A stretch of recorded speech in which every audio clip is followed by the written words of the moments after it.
45 സങ്കീർത്തനം 1 വാക്യം. എന്റെ ഹൃദയം ശുഭവചനത്താൽ കവിയുന്നു. എന്റെ കൃതി രാജാവിന് വേണ്ടിയുള്ളത് എന്ന് ഞാൻ പറയുന്നു. എന്റെ നാവ് സമർത്ഥനായ ലേഖകന്റെ എഴുത്തുപോലാകുന്നു. ദൈവദൂതഗണങ്ങളുടെ നാവിനും കാതുകൾക്കും ആസ്വാദ്യകരവും ധ്യാനാത്മകവുമായ ഒരു മനോഹര പ്രേമഗീതമാണ് 45 സങ്കീർത്തനം. ശലോമോൻ എന്ന പേരിന്റെ അർത്ഥം യഹോവയാൽ സ്നേഹിക്കപ്പെട്ടവൻ എന്നതിനാൽ തന്നെ വിശാലമായ വീക്ഷണത്തിൽ വിളിച്ചു വേർതിരിച്ച തന്റെ ജനത്തോടുള്ള ആഴമേറിയ സ്നേഹത്തെ വിരൽ ചൂണ്ടുകയും ചെയ്യുന്നു. ക്രിസ്തുവും സഭയും തമ്മിലുള്ള നിർമ്മലമായ പ്രേമമാണ് ഇതിന്റെ പ്രമേയം. 1 വാക്യത്തിൽ സങ്കീർത്തനക്കാരൻ വ്യക്തിപരമായി 3 കാര്യങ്ങൾ രേഖപ്പെടുത്തുന്നുണ്ട്. എന്റെ ഹൃദയം, എന്റെ കൃതി, എന്റെ നാവ് എന്നീ നിലയിൽ. എന്റെ ഹൃദയം രാജാവിനെ കണ്ട് തിളച്ചു മറിയുന്നു. ഹൃദയത്തിൽ നിറഞ്ഞു കവിയുന്നതാണല്ലോ നാവ് സംസാരിക്കുന്നത്. കൃതി അഥവാ ഉറവ പോലെ നാവ് രാജാവിന്റെ മഹത്വത്തെയും മനോഹാരിതയെയും കുറിച്ച് സംസാരിക്കുന്നു. ഹൃദയാന്തർഭാഗത്തു നിന്നും നിറഞ്ഞു പോകുന്ന ആശയങ്ങൾ പദങ്ങളായി രൂപപ്പെട്ട് ദൈവത്തെ മഹത്വപ്പെടുത്തുകയും ഒപ്പം മറ്റുള്ളവർക്കും കേൾക്കത്തക്കവണ്ണം സംസാരിക്കുകയും ചെയ്യുന്ന ആശയമാണ് ഇവിടെ വ്യക്തമാക്കുന്നത്.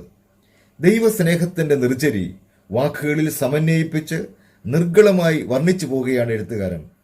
ഏതൽക്കാലത്തുമുള്ള ഭക്തർക്കും പിന്തുടരുവാൻ കഴിയുന്ന ഉദാത്ത മാതൃകയാണിത്. ലേഖകന്റെ തൂലികയിൽ കൂടി രാജാവിനെക്കുറിച്ചുള്ള വർണ്ണന അനായാസം തന്റെ കൃതിയിൽ ചിത്രീകരിക്കുന്നു. ദൈവാത്മനിയോഗത്താൽ എഴുതി പോകുന്നതിനാൽ ദൈവിക അനുഭൂതിയിൽ തന്റെ ഹൃദയം സന്തോഷിച്ചാനന്ദിക്കുന്നു.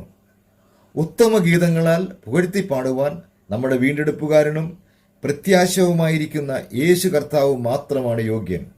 ശുഭവചനത്താൽ ഹൃദയം നിറഞ്ഞു കവിയുമ്പോൾ നാഥന്റെ അവധാനങ്ങളെ നാം അറിയാതെ തന്നെ ഘോഷിച്ച് മഹത്വപ്പെടുത്തും. ദൈവാനുഗ്രഹങ്ങളുടെ പ്രേരണയാൽ ഹൃദയത്തിന്റെ കൃതജ്ഞത നിറഞ്ഞു കവിയുന്നതാണല്ലോ ആരാധന. ഈ ആരാധനയിൽ നമ്മുടെ ഹൃദയങ്ങൾ ദൈവത്തോട് മാത്രം സംവദിക്കുന്നു. ആ രഹസ്യ ഇടം അതിപരിശുദ്ധമായ സ്ഥലമാണ്. അവിടെ ദൈവീക പ്രകാശവും മഹത്വവും മാത്രമേയുള്ളൂ. യാതൊരു അശുദ്ധിയും അനുവദനീയവുമല്ല. ദൈവത്തിന്റെ വലിപ്പവും മഹത്വവും അവൻ നമ്മോട് കാട്ടിയ സ്നേഹവും അനവധിയായ നന്മകളും ധ്യാന നിമഗ്നമായ ഹൃദയത്തിൽ നിന്നും ഉയരേണ്ടതാണ്. ക്രിസ്തു മൂലം നമുക്ക് നീതീകരണവും ശുദ്ധീകരണം, മഹത്വീകരണം എല്ലാം നൽകപ്പെട്ടിരിക്കുന്നു. ഒന്നാമതായി, ആരാധന ദൈവിക വെളിച്ചത്തിൽ വെളിപ്പാടിൽ അധിഷ്ഠിതമാണ്. ഉൽപ്പത്തി പുസ്തകം 22 1-2 വാക്യങ്ങൾ അബ്രഹാം ഇസഹാക്കിനെ യാഗം കഴിക്കുവാൻ പുറപ്പെടുന്നു. രണ്ടാമത്, ആരാധന വിശ്വാസത്തിലും അനുസരണത്തിലും അധിഷ്ഠിതമാണ്. എബ്രായർ 11:17 അബ്രഹാം താൻ പരീക്ഷിക്കപ്പെട്ടപ്പോൾ ഇസഹാക്കിനെ യാഗം അർപ്പിച്ചു. മൂന്നാമതായി, ആരാധന വിലയേറിയ ഒന്നിനെ അർപ്പിക്കുന്നതിൽ അധിഷ്ഠിതമാണ്. 2 ശമൂവേൽ 24:24 ദാവീദ് പറയുകയാണ്, എനിക്ക് ഒന്നും ചിലവില്ലാതെ ഞാൻ ദൈവമായ യഹോവയ്ക്ക് ഹോമയാഗം കഴിക്കുകയില്ല. നാലാമതായി, ആരാധന മനഃപൂർവമായ വേർപാടിൽ അധിഷ്ഠിതമാണ്.